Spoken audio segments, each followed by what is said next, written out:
بابی دکتر باشه بابی دکتر باشه بابی ما دکتر جای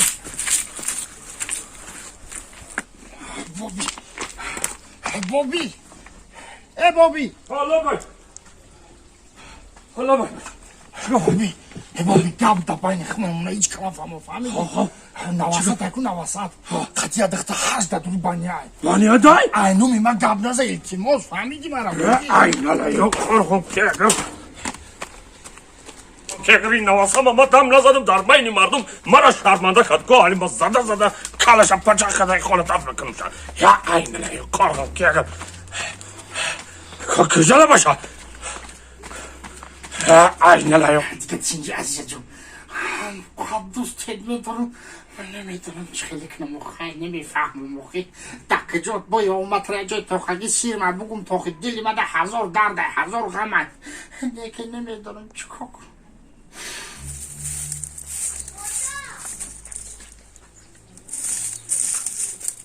آنا دابانیا در اومد آنا چیو پیمیشو که دربانیا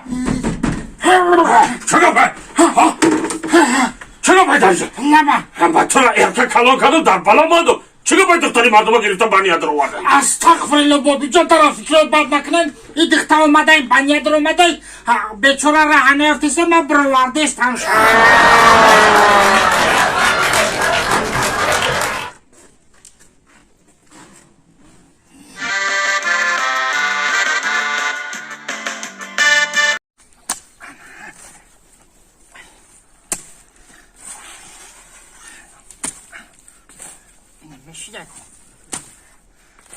فقط نگن که نمیشوه چی به نمیشوه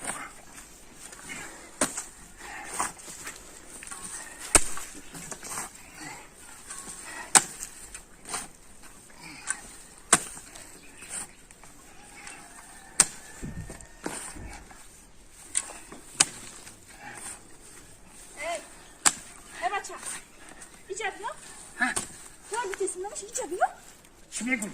اینجا بیا میگوی پدرتمون میگوی اینجا بیا چی میگوی؟ بازم بخد ساخم دمک اینجا بیا تو استیم مرده کپک اون ایزا نمیکشی اینجا بیا پدرت ایزا میکشی با اینجا بیا نفهمون اینجا بیا تو است چی نمیفهمونی؟ اینجا بیا ایدیم من بیا تو اینجا بیا تو سر من ویران کرد وقتی اینجا بیا نه سرت ویران نیست اینجا بیدو کنی کرده ایدیم میمن این مردک سری من ویران کرد یه مردک کپک اون ایزا نمیکشی چه بیزا بکشمی؟ من چی کنی تو نگو کنره تا تمنگو یا که گفتم من گفتم چه نگفتن؟ من این نگفتم برای باسه من انگوش رو تو که رفتی سراز آتا تا گفتی ها؟ من گفتم تپک بزنم من نگفتم تو بزی؟ ها؟ تو بزی؟ چه بز؟ ای بده یه مدر کفا کامرات تا بزی میکنی نگفتم بگو مطمئن من وابشه تا نگفتم هیچ درک نداره چه نگفتن یا؟ من ترا میگم برای اگر تا آبده میره آتا تا میگوی من ترا میگم برای لباسا نبوشو میره آتا تا میگوی من چی کار ترا میگم تو میره آتا تا میگوی یا؟ نگفتم من چند بار ترا میگم که من چی کار ترا بگم برای بکر آتا تا خواهرکشی نکن تو گلکی نه چرا باید کلون؟ عصبی نشه کلونه این مرا نگفته آقی بابا دی نگفته در خونه قراری هیچ خانه سر بعد کی گفته شما را؟ بیا برم اینا بیرون حالی من شما را نشان به تو مرا کی گفته بیا جا این نه قربان کی کرد اش بدون جا کلون تو چی فکر کردی من تو دیگه مسافری به عقلم نگاه کو کی گفته